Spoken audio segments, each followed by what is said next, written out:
galera, estou de volta, hein? Esse vídeo aqui é o início de uma nova era no meu YouTube, hein? Estou de volta com o canal Letícia Macedo Narradora e de volta com um vídeo especial, porque hoje tivemos a vitória da Seleção Brasileira Feminina Sub-17 pelo Mundial. O Brasil venceu o Canadá nos pênaltis e está na semifinal pela primeira vez na história. Sempre bateu na trave e agora pela primeira vez o Brasil vai jogar a semifinal. E já tenho aqui, ó, convidadas de peso, tá? Nessa volta dos vídeos aqui no YouTube. Amanda Viana tá comigo e também Ju Cabral, inclusive o meu time na transmissão que fizemos, né, pela Cazé TV. Ju, vou começar com você. Queria que a gente começasse analisando e falando um pouco do jogo e um pouco do peso também que tem essa classificação para as meninas. Acho que um jogo bem interessante, de um Brasil durante os 90 minutos de altos e baixos. Acho que o Brasil começa muito bem, acho que o Canadá demora quase que 15 minutos para ultrapassar o meio de campo. Um Brasil muito intenso sem a bola, perdendo, pressionando, recuperando, até que no início do jogo parecia que o Brasil tinha encontrado uma rota de gol com a possibilidade de troca de corredor rápida para fazer a finalização, mas um Brasil que com o passar do tempo passou a errar muito. Acho que passou a errar muito passe, passou a gerar oportunidade de gols para o Canadá. Foi assim que o Canadá se encontrou na partida. No segundo tempo, acho que um Brasil que volta melhor, pela movimentação da Kailane, passa a entrar um pouco mais no jogo, cair mais para o lado esquerdo, gerar situações. Foi a jogadora que no segundo tempo finalizou mais, participou mais do jogo. E a entrada da PP, para mim, tem um caráter extremamente importante, porque ela passa a ditar o ritmo de uma maneira diferente, ser mais objetiva, fazer mais linha de passe, mais associações, passe curto, rápido, e acho que esse volume, acho que melhorou muito o Brasil no jogo, que também passou a gerar algumas situações de gol. E aí, pênalti, né? Acho que a gente pode falar de várias jogadoras, né, Amanda, individualmente, mas acho que o contexto do jogo foi um pouco esse, né? E eu queria rapidinho perguntar uma coisa pra Amanda, antes da gente entrar na questão dos pênaltis sobre o jogo. Amanda, Ju, vocês comentaram diversas vezes que o Canadá estava respeitando o Brasil. Eu queria entender melhor o que isso significa, né? Até pro pessoal que estava na nossa transmissão, o que significa que o Canadá respeitou o Brasil? Como que o Canadá jogou? O que o Brasil fez de diferente para ter esse respeito dentro de campo e para ter dominado praticamente todo o jogo? Foi um Canadá que nesse Mundial Sub-17 tinha um ataque muito poderoso, já tinha marcado 18 gols na competição e hoje deu um passinho para trás. Hoje foi um Canadá mais conservador na defesa. A treinadora Jane Hurst modificou um pouco o posicionamento de algumas atletas. O pensamento dela foi muito fechar a entrada da área, tentar tirar o conforto da seleção brasileira por dentro. O Brasil é uma seleção que explora muito o interior do campo. Vinha trabalhando com a Giovanna Waxman nos jogos anteriores por dentro. A Evelyn é uma atleta que cai também muito por dentro, ainda que em alguns momentos vá para os lados do campo. A Kailane trabalha por dentro, a nossa dupla de Júlias, né, tentando auxiliar com os passes. Então a preocupação do Canadá era não deixar o Brasil confortável por dentro, e conseguiu isso em diversos momentos. Eu até acho que a estratégia canadense na defesa teve um sucesso para tirar esse conforto da seleção brasileira. Em alguns momentos o Brasil foi jogar pelos lados. Sim. E aí encontrou, especialmente no segundo tempo, quando a Kailane encostou na Maria, elas conseguiram boas associações. A substituição, que foi uma substituição dupla, a entrada da PP, mas também da Ravena. A Ravena conseguiu distribuir esse jogo em diversos momentos para os lados do campo, alongou mais a nossa última linha chamou no ataque. Um pouco da marcação também ali dentro, né? Sim, atraiu algumas zagueiras, o que abriu espaço para as nossas outras atletas infiltrarem. Então a Hillary foi bem nessas substituições, e a estratégia do Canadá de ser um pouco mais defensiva até fez com que o Canadá finalizasse pouco na partida. Boa parte das finalizações do Canadá vieram de jogadas com erros da seleção brasileira. Sim. E aí a Ju já tinha falado, né, dos erros de passe. Acho que o Brasil, em alguns momentos do jogo, cuidou mal da bola ali na defesa, forçou alguns passes desnecessários, perdeu a bola e deu a oportunidade para o Canadá finalizar de forma limpa. A Ana Morgante muito bem, muito segura. E pra gente chegar na disputa de pênaltis, um dos grandes duelos do jogo, a Kekit, camisa número 9 do Canadá, com a Andreina. A Andreina foi um super personagem. Quando ela saiu, eu comemorei.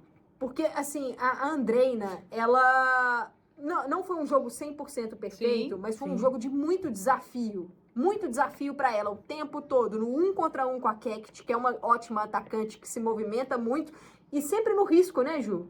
E Ju, eu peguei aqui os números do jogo, estamos com o nosso computador aqui atrás. O Brasil teve no total 22 finalizações contra 6 do Canadá, mas no gol o Brasil teve 7 finalizações contra 3 da seleção canadense. Realmente foi um domínio brasileiro, né? Foi um domínio brasileiro. Acho que em várias situações no primeiro tempo, quando gerou oportunidade de finalizar, foram finalizações fracas, às vezes para fora. Acho que no segundo tempo, uma outra oportunidade mais incisiva, com mais agressividade, com realmente um poder ali de abrir o placar, né? Acho que a Kailane em 2 oportunidades, uma até que a bola passa rente à trave, Nossa, a muito bem. Ravena em uma jogada que ela mesma gera pro time, né? Primeiro fazendo ali o pivô de costas pro gol, dando o passe para a Izep. Acho que para alguém que vinha de frente empurrar para a Izep, gerar a situação do cruzamento e ela perde ali. Nem eu falei perde, mas não perdeu, a bola acabou batendo Veio na mal, coxa né? dela, né? Acho que ela estava um pouco para frente, enfim. Mas um Brasil que, para mim, assim, com a entrada da PP, acho que os 15 minutos finais do Brasil foi de amplo domínio. Impressionante. Parece que o Brasil ganhou uma energia e um poder de toques rápidos, circular por dentro, atacar por fora, gerar situações de finalização. O Canadá acho que demorou para sentir o jogo, mas nesse finalzinho passou a gerar alguma situação de gol para o Brasil, que não gerou ao longo dos 90 minutos, né? Achei até interessante, logo nessa reta final, como o Canadá, na saída de bola, tentava atrair muito o Brasil, baixou bem a sua linha defensiva, né? As 2 laterais, as 2 zagueiras, trazia bem as 2 volantes para puxar bem o Brasil para o seu campo de defesa, para tentar, através da bola longa, gerar uma situação de oportunidade de finalizar, né? Acho que o Canadá, assim, diante do que a gente viu até chegar a este jogo, cara, o Canadá teve muito abaixo. Todas as oportunidades sim, que o Brasil, que sim. o Canadá teve, foram geradas através de erro de passe do Brasil. Não me lembro aqui, e a Amanda pode... Ofensivamente, né? Não me muito lembro abaixo. uma jogada que o Canadá tenha realizado. Agora, defensivamente, foi um time muito organizado e impressiona a capacidade de leitura das jogadoras de 17 anos, a capacidade de cobrir o espaço, as flutuações que elas faziam, né? E a rapidez, a organização. A impressão que eu tinha é que elas tinham um elástico amarrado na cintura e de que elas iam de um lado para o outro, gerando muito pouco espaço entre uma jogadora ou outra para gerar essa situação do Brasil progredir, quebrar linhas, enfim, o Brasil teve Muita poucas disciplina, oportunidades. né? Muita disciplina. Foi impressionante, isso chamou muita atenção, essa organização e esse respeito que o Canadá teve pela seleção brasileira. Mas ó, eu concordo quando você fala que eu também achei que o Canadá demorou pra entrar no jogo. Por exemplo, o Brasil, no início, quando o Brasil já começou lá em cima pressionando, a gente aqui, tipo, caramba, que vontade! Não, o Brasil jogou com muita confiança, né? Com muita garra. Tudo bem, teve muitos erros, mas as zagueiras, em diversos momentos, não era chutão pra frente, não. Elas tentavam driblar, elas tentavam sair jogando. Então isso mostra uma confiança, mostra uma vontade também. E agora pra gente ir falando sobre os pênaltis, antes da bola rolar, antes, né, do jogo acabar, entra... Só posso falar uma coisa em cima disso que você falou? Claro. Porque também acho que tem muito do Canadá, né? Me Tá. chama a atenção, por exemplo, o Canadá ao longo dos jogos não foi um Canadá de bola longa. Uhum. Foi um Canadá que tentava construir através principalmente das suas duas volantes.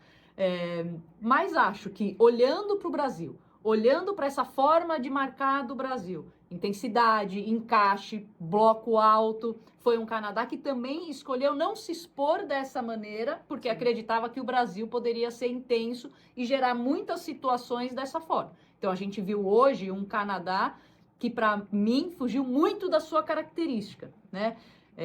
Eu citava o destaque, agora me foge o nome, vou pegar aqui na cola. Aquela sacolinha. Se você entender a minha letra, porque... Pois é, que tá... da número 8 X1. da X1.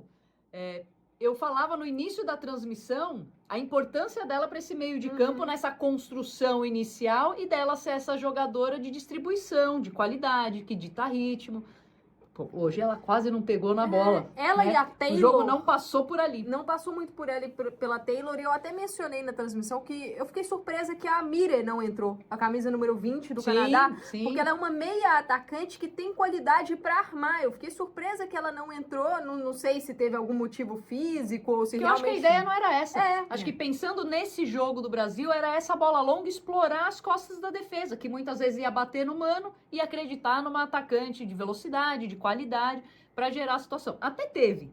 Acho até que a estratégia foi adequada. Sim, pro confronto. a Kekit não estava num bom Sim. dia, né, de finalização. Ela teve oportunidades para finalizar e a gente estava até conversando aqui no off. A seleção brasileira hoje tem um modelo que vai para as categorias de base também. Pelo menos esse modelo tático, 3 defensoras, linhas Sim. mais altas, pressionar lá em cima, isso tem o seu risco, né? Então é um Brasil que ao longo dos jogos nesse Mundial Sub-17 também oscilou um pouco. Então, se a gente consegue pressionar as adversárias, a gente também libera alguns espaços. É isso. E aí faz parte. É o risco Brasil que eu tenho mencionado. E numa idade baixa ainda, sub-17, que as atletas ainda estão maturando, essa questão da constância dentro dos 90 minutos ainda é um processo longo ainda para garantir essa constância. E agora indo, né, pra reta final do jogo, pros pênaltis, entra a Gabi Pusch nos acréscimos, nós cravamos, né? Vai entrar realmente para bater os pênaltis. O que não assusta, mas surpreende, foi que ela foi a primeira a cobrar. Sim. E é claro que sempre sobe, é normal, né, criar essa incerteza. De tipo assim, poxa, entrou agora, né, não aqueceu muito, já vai ser a primeira, porque a primeira é a atleta que chama a responsabilidade. Por exemplo, do lado do Canadá, foi a capitã que começou, a Taylor, bateu muito bem. Aí do lado do Brasil, a Gabi Pusch, que surpreende, porque bateu muito bem, forte na bochecha da rede. E hein? que não vem jogando, que não tem uma minutagem no... Ela não tinha entrado É ainda isso, no Mundial. Não tem minutagem nenhuma. Então, assim, é um pênalti muito difícil, de uma responsabilidade gigantesca, que ela foi muito bem. E aí eu acho que também entra o trabalho da Rila, né? De manter todas as jogadoras engajadas ali, de falar, olha, você ainda não entrou, mas você tem a sua responsabilidade, sua Difícil. importância no grupo. Não é fácil, e principalmente para uma atleta que é atacante, que é artilheira no seu time, na Ferroviária, então ela chamou a responsabilidade. O Brasil bateu muito bem as penalidades, viu, Ju? Muita confiança. A Kailane, por exemplo, que tinha perdido o pênalti contra a Costa Eu não Rica, falei isso, eu não quis falar. foi a melhor cobrança das penalidades. é. No cantinho, indefensável. Então, mostrou maturidade também para entender o momento, entender que aquele erro não a definiu. E então Gabi Pusch, ela começa batendo com qualidade. Aí depois vem a multipulo, que é o momento de quem? Ana Morgante. Que Cara, é nome, hein? impressionante, 17 anos, 1,70 m, ela atua pelo Corinthians, ela inclusive é uma joia, né? O Corinthians já vê a Ana Morgante como uma joia nessa base corintiana, nessa base das brabas, que faz um trabalho também muito importante, né? Tanto no profissional como nas categorias de base. E o que falar da Ana Morgante? Ju, você que estava no jogo, inclusive da China, vimos que ela fez algumas defesas impressionantes, então eu acho que ela tem uma visão de jogo e a defesa dela foi realmente algo assim... Pra ter essa emoção, pra ter esse nome dela também marcado na história aí dessa semifinal. E mais madura, né? Por que eu falo mais madura? Porque disputou essa competição ano passado. sim. Então você entra com uma caixa diferente, né? Com uma visão diferente da competição. Nada não te assusta mais como assustava quando você chega ali pela primeira vez. O que vai ser? Então acho que é diferente, assim, até olhar ela no gol... Não sei, me passa uma postura diferente. E acho que contra a China, ela é a responsável, teoricamente, pela classificação, porque o Brasil faz o gol aos 3 minutos, mas a China depois tem uma sequência ali Sim. de 15 minutos, Ela que a faz uma China defesa fica espetacular. 4 oportunidades cara a cara com ela, né? E ela defende muito bem, ela vai muito bem, enfim, no finalzinho do jogo, acho que já 3-0, ela faz uma defesa de mão trocada, indo pro lado, a jogadora joga no outro, no contrapé dela, e ela faz uma grande defesa. Então, assim, é isso, é importante, né? No fim, você não pode depender de uma jogadora, você tem que depender das 11, e por mais que se faça tudo para que a sua goleira não seja exigida, quando ela tem que estar ali presente. E acho que para dupla de zaga, essa conexão com a goleira, ela é muito importante, porque é isso, você sabe que se você falhar, se você errar, vai ter alguém ali Tem com alguém, essa né? possibilidade. E acho que contra a China ela foi extremamente importante. Foi ótimo. Ó, e depois da defesa, então, da Ana, o Canadá acerta, né? Converte as últimas 3 cobranças, Medley, Loftus-House e a Tingley. E aí o Brasil também, com a Kailane, PP e o último, a Andrina, pra concretizar a classificação do Brasil na semifinal. Né? Não, e que fantástico, né? Porque a Andreina fez um jogo de muita responsabilidade, muito risco e foi muito bem, acho que no todo. Claro, teve uma falha ou outra, falhas que geraram oportunidades para o Canadá, mas o trabalho da Andreina foi muito bem feito. É uma atleta que está amadurecendo ao longo da competição, tendo que fazer essa função de zagueira, já que no clube ela atua como volante. E a comemoração dela, né? Aí extravasou, tirou a camisa, mostrou o nome Andreina, camisa 5. Muito legal também essa emoção. A Ju vai loucura, né? Com a zagueirona. Não, acho que ela foi muito bem. Eu falei no final da transmissão, no final da transmissão não, né? Quando ela chega para cobrar a penalidade, mostra ali só A Ju, da coxa para baixo, né? E tava nítido que era ela, né? Ali muito marcado, tanto que o jogo foi uma batalha para ela. E acho que é isso, cara. Em 90 minutos, ninguém é perfeito. Não dá para você vencer tudo quando você duela com equipes que são de um alto nível, né? Quando você tá muito exposta também, né? É, e ela normalmente fica, né? Nesse destaque que a Amanda já fez na escolha de marcar, essa marcação alta por encaixes, enfim, as zagueiras normalmente batem ali no mano e é muito difícil, mas acho que de uma maneira geral ela foi muito bem. Acho que contra a China, como eu falei, ela já tinha.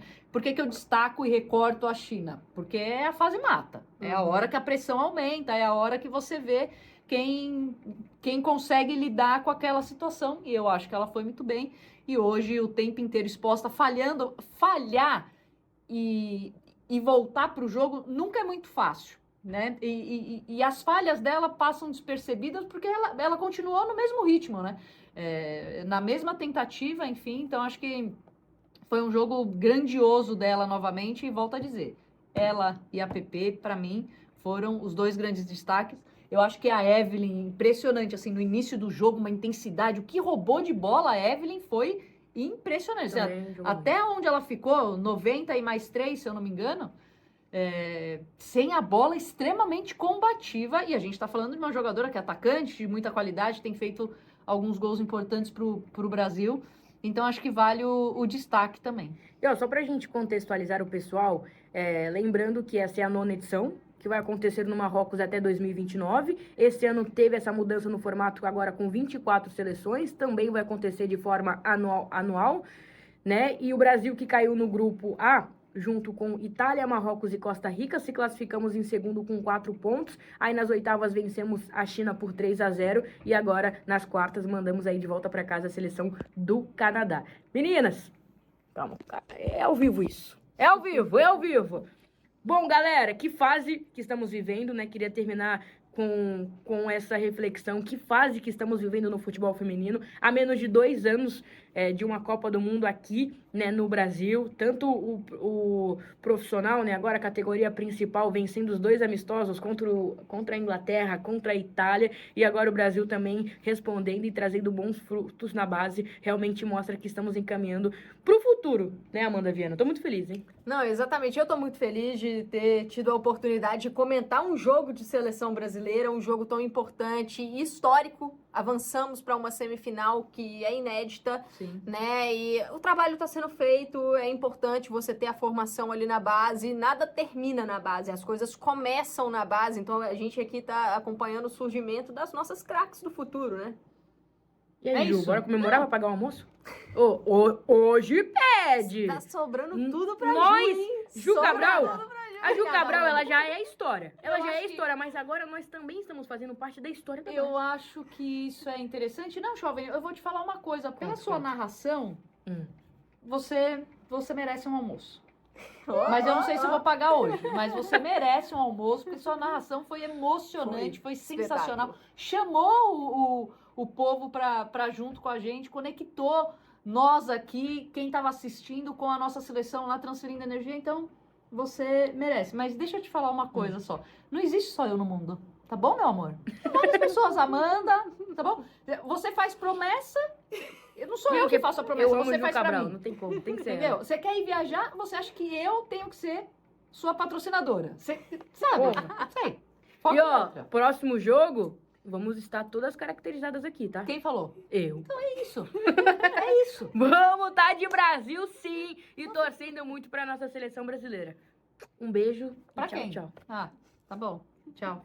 Tchau pro pessoal. Valeu e se inscreva no canal, hein? É isso, inscreve aqui no canal Letícia Macedo Narradora, que estaremos de volta com muitas análises das especialistas. E eu vou trazer sempre conteúdos também. Enfim, vamos ter daqui a pouco um X1. Também vou colocar lá Ju Cabral. Vamos jogar bola também. E ó, terça-feira já vou dar um spoiler. Terça-feira eu vou visitar a Granja. Vou conhecer as meninas da seleção feminina do futsal. Que demais. É, gente, Aí eu tô sim. muito animado, sou fã da Mandinha. Vamos lá acompanhar as melhores do mundo, a Emily também. Enfim, então fica de olho que tem muita novidade. Tchau, galera!